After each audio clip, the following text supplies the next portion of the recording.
just passed her and leaned over to open the back door. Need a ride?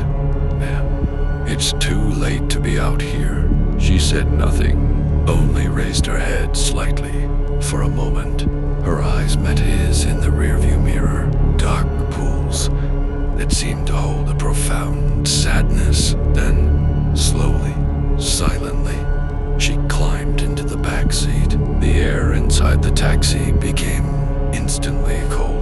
It smelled faintly of old flowers and damp earth. Where to? Lois asked. Tried to keep his voice steady. Dot again. There was no answer.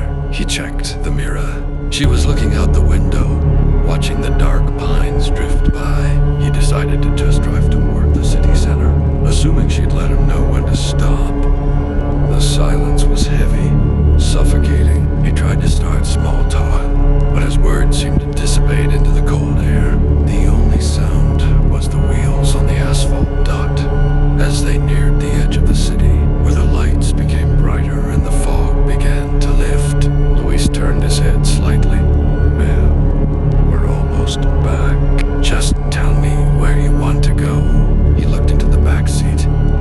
It was empty. His breath cold. He jammed on the brakes, the tires squealing on the wet road. He threw the car into park and jumped out, tearing open the back door. There was no one, just the damp smell and a single wet footprint on the floor.